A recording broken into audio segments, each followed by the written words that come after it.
Beaucoup d'allées et venues autour du tribunal de New York aujourd'hui. Ça a commencé vers 8h ce matin, heure de là-bas, ça fait 14h chez nous. Et ça s'est fini il y a quelques minutes à peine. Juliette Delage, bonsoir. Vous êtes en direct devant ce tribunal. Avec toutes les équipes de BFM TV, vous avez essayé de suivre ce jeu de piste. Alors, qui est allé où et pourquoi ?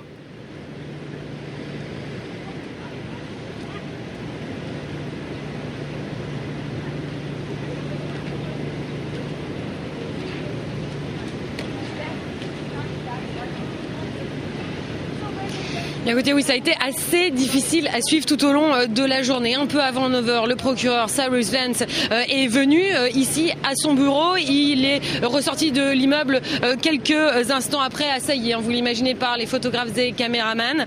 Et puis, c'est vers 11h30 que Benjamin Brafman et William Taylor sont sortis de leur bureau pour se rendre directement ici au bureau du procureur. Ils en sont sortis plus de 2 heures après.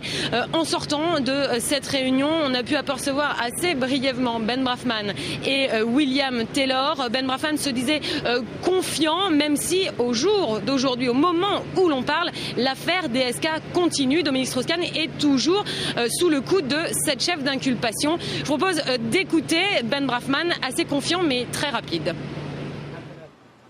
Nous n'allons répondre à aucune question. Nous avons eu une réunion constructive. Merci d'être venu, mais nous ne dirons rien de plus. Voilà, c'est très court. Julia, on a également vu Dominique Strauss-Kahn sortir de chez lui. Est-ce qu'on a une idée de l'endroit où il est allé à l'heure qu'il est ?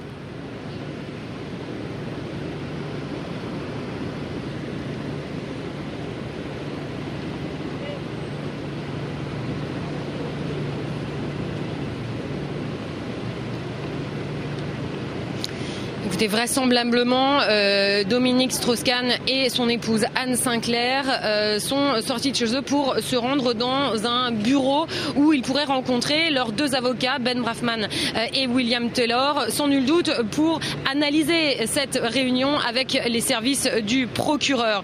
Quelle stratégie adopter maintenant ? Les avocats de DSK sont confiants, vous l'avez compris dans ce court morceau d'interview de Ben Brafman. Ils sont confiants, mais la dernière ligne droite sera la plus difficile. Il ne faut pas faire d'erreur.